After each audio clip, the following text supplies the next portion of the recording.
भाभी, जरा अपनी हद में रहा करो। यह घर मेरे पापा का है, कोई तुम्हारे बाप का नहीं।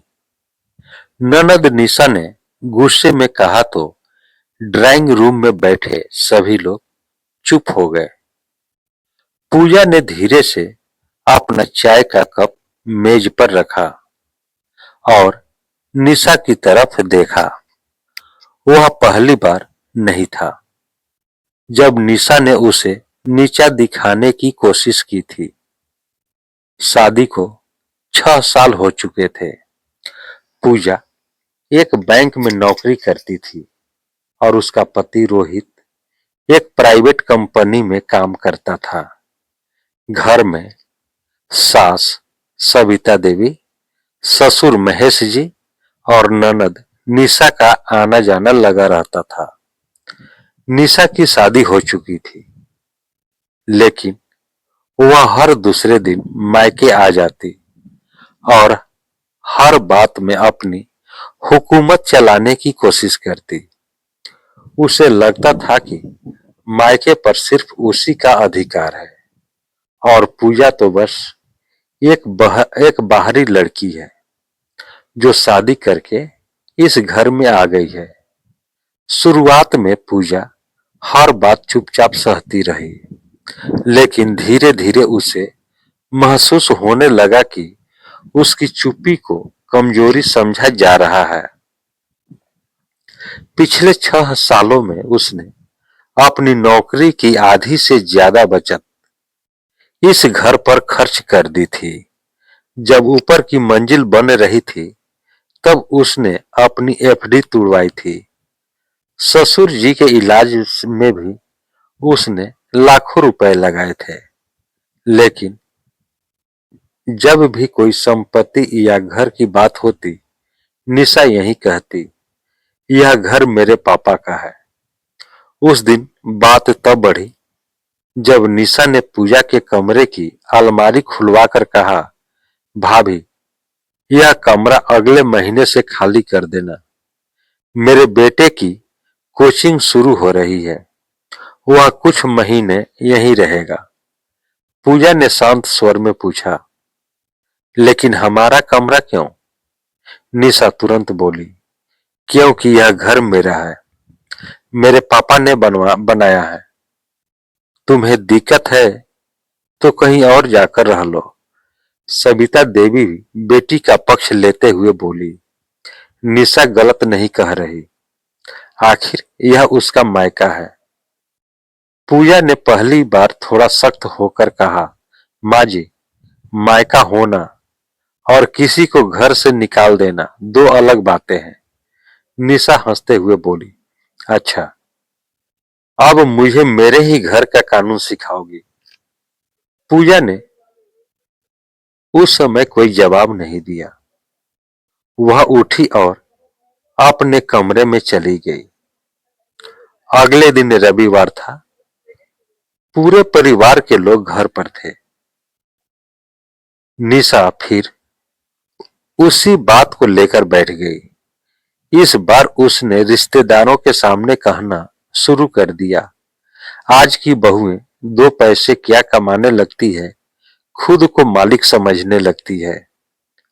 कुछ रिश्तेदार मुस्कुरा रहे थे, कुछ चुप थे। तभी पूजा अपने कमरे से एक फाइल लेकर बाहर आई। उसने बिना कुछ कहे वहां फाइल टेबल पर रख दी। सब हैरानी से उसे देखने लगे। पूजा ने फाइल खोली और कुछ कागज सामने रख दिए। निशा ने चिढ़कर पूछा, यह क्या है? पूजा ने शांत आवाज में कहा, रजिस्ट्री है। पूरा कमरा अचानक शांत हो गया। निशा ने कागज उठाए और पढ़ने लगी। जैसे जैसे वह पढ़ती गई, उसके चेहरे का रंग उड़ता गया। दरअसल 2 साल पहले जब महेश जी को गंभीर बीमारी हुई थी और इलाज के लिए बड़ी रकम की जरूरत थी, तब रोहित और पूजा ने मिलकर बैंक से लोन लिया था। उसी दौरान घर की रजिस्ट्री में बदलाव किया गया था। महेश जी ने अपनी इच्छा से घर का एक हिस्सा रोहित के नाम और भविष्य की सुरक्षा के लिए संयुक्त रूप से रोहित और पूजा के नाम दर्ज करा दिया था। सभी कानूनी दस्तावेज मौजूद थे। यह बात घर में बहुत कम लोगों को पता थी, क्योंकि महेश जी ने कभी इसका दिखावा नहीं किया। निशा गुस्से से बोली, तो क्या कहना चाहती हो? पूजा ने पहली बार सीधे उसकी आंखों में देखकर कहा, मैं यह नहीं कहना चाहती कि घर मेरा है। मैं सिर्फ यह कहना चाहती हूं कि यह घर सिर्फ तुम्हारा ही नहीं है। अधिकार की बात करने से पहले जिम्मेदारियों की भी बात करनी चाहिए। निशा चुप हो गई। पूजा आगे बोली, जब इस घर की छत टपक रही थी तब मैंने अपनी बचत दी थी।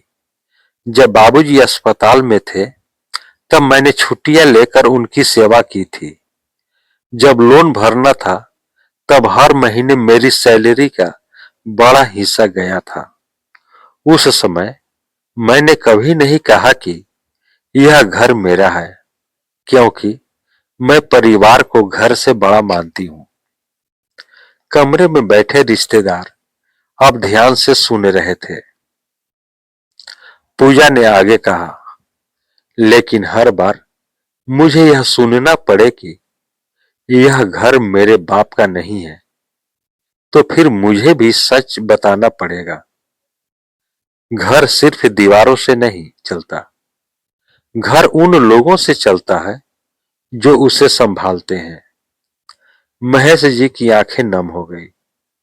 उन्होंने पहली बार अपनी बहू की तरफ गर्व से देखा। सविता देवी को भी महसूस हुआ कि वर्षों से वे बेटी के मुंह में बहू के योगदान को नजरअंदाज करती रही थी। निशा ने माहौल संभालने की कोशिश करते हुए कहा, मैं तो बस मजाक कर रही थी। इस बार महेश जी बोल पड़े, नहीं निशा, यह मजाक नहीं था। तुम कई सालों से यही बात दोहरा रही हो। आज सुन लो, मायका होने का मतलब यह नहीं कि तुम किसी का अपमान करो। निशा पहली बार अपने पिता की डांट सुन रही थी। महेश जी ने कहा, जब हमें सबसे ज्यादा जरूरत थी तब रिश्तेदार दूर खड़े थे। इस घर को संभालने वालों में सबसे आगे हमारी बहू थी। अगर आज इस घर में सुख शांति है तो उसमें सबसे बड़ा योगदान है। उसमें उसका सबसे बड़ा योगदान है। रोहित भी उठकर खड़ा हो गया। उसने कहा, आज तक मैंने सोचा कि समय के साथ सब ठीक हो जाएगा, लेकिन मेरी चुप्पी भी गलती थी। पूजा ने कभी अधिकार नहीं मांगा, सिर्फ सम्मान मांगा था। पूजा की आंखों में आंसू आ गए, लेकिन इस बार वे कमजोरी के नहीं थे। कुछ देर बाद निशा धीरे धीरे पूजा के पास आई। पूरे घर के सामने उसने कहा, भाभी, शायद मैं सच में गलत थी। मुझे लगता था कि मायका सिर्फ मेरा है, लेकिन आज समझ आया कि परिवार में जगह रिश्तों से बनती है, सिर्फ जन्म से नहीं। पूजा मुस्कुरा दी। उसने कहा, दीदी, मुझे घर नहीं चाहिए। मुझे सिर्फ यह चाहिए कि अगली बार कोई बहू को यह न कहे कि यह घर उसके बाप का नहीं है, क्योंकि जिस दिन यह लड़की उस घर को अपना मानकर जीने लगती है, उसी दिन वह इस घर का हिस्सा बन जाती है। उस दिन के बाद घर का माहौल बदल गया। निशा अब पहले जैसी नहीं रही। सविता देवी भी हर बात में बेटी और बहू का फर्क करना छोड़ने लगी। और सबसे बड़ी बात, पूजा को अब अपने ही घर में बार बार यह साबित नहीं करना पड़ता था कि वह इस परिवार का हिस्सा है, क्योंकि कभी कभी एक रजिस्ट्री से ज्यादा ताकत उस सच में होती है जो सालों तक दबा रहता है। और जब वह सच सामने आता है तो सिर्फ कागज नहीं खुलते, लोगों की आंखें भी खुल जाती है। दोस्तों, अगर आपको एक कहानी अच्छी लगी हो तो कमेंट में राधे राधे जरूर लिखें और लाइक, शेयर और फॉलो करना न भूलें। अब हम लोग अगले कहानी में नए वीडियो के साथ मिलते हैं। तब तक के लिए जय हिंद, जय भारत।